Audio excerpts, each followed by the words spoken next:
లోక్సభ వాయిదా పడిన నేపథ్యం మనం చూస్తున్నాం. అయితే ఇంతకుముందు 220 149గా ఉన్న సంఖ్య ప్రస్తుతం 269 198గా మారిన పరిస్థితి మనకు కనిపిస్తోంది. సో దీన్ని వ్యతిరేకిస్తున్న ఓట్లు ఒక 58 ఓట్లుగా మొత్తానికి 50 ఓట్లు పైగా వ్యతిరేకించిన వాళ్ళకి యాడ్ అయినట్టుగా ప్రస్తుత సంఖ్య చూస్తే తెలుస్తోంది. 543 లోక్సభ మొత్తం సంఖ్యకు గాను ప్రస్తుతం 269 ఓట్స్ దీనికి అనుకూలంగా 198 ఓట్లు వ్యతిరేకంగా పడిన ప్రస్తుత పరిస్థితి మనకు కనిపిస్తోంది. స్టిల్ మెజారిటీలో ఉంది.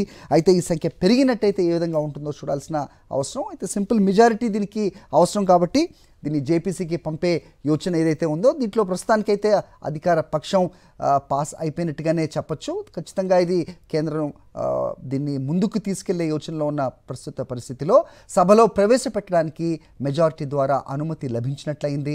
అయితే ఈ సంఖ్య ఇంతకుముందు 149గా ఉన్నది ప్రస్తుతం 198గా మారిన సిచ్యువేషన్ మనకి లోక్సభలో కనిపిస్తోంది.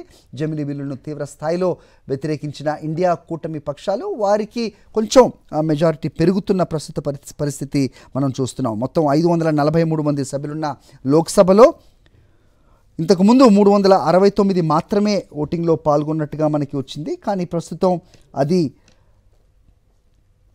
467గా నంబర్ మారిన ప్రస్తుత పరిస్థితి. ఈవీఎంలో ఓటు ఎవరైతే వేశారో వాళ్ళు స్లిప్స్ ద్వారా కూడా ఓటింగ్ స్లిప్స్ ద్వారా కూడా వారు వేసిన ఓటుని వెరిఫై చేసుకోవచ్చు అని వెరిఫై చేయడానికి కూడా అనుమతినిచ్చారు స్పీకర్ ఓం బిర్లా. ఆ రకంగా ఈ సంఖ్య ఏదైతే ఉందో ఈ అంకె ఖచ్చితంగా మారే అవకాశం కూడా కనిపిస్తోంది. ఈ నేపథ్యంలో లోక్సభను 3 గంటలకు వాయిదా వేశారు speaker Om Birla. జేపీసీకి joint parliament కమిటీకి దీన్ని పంపడం చూస్తూ ఉన్నాము. ఇక లోక్సభ మధ్యాహ్నం 3 గంటలకు వాయిదా పడింది.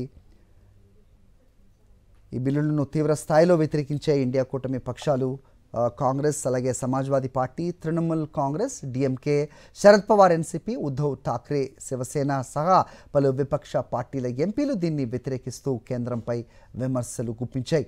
జమిలీ బిల్లు రాజ్యాంగ మౌలిక స్వరూపానికి విరుద్ధం అన్నారు కాంగ్రెస్ ఎంపీ మనీష్ తివారీ. కేంద్రం తక్షణమే ఉపసంహరించుకోవాలని డిమాండ్ చేశారు.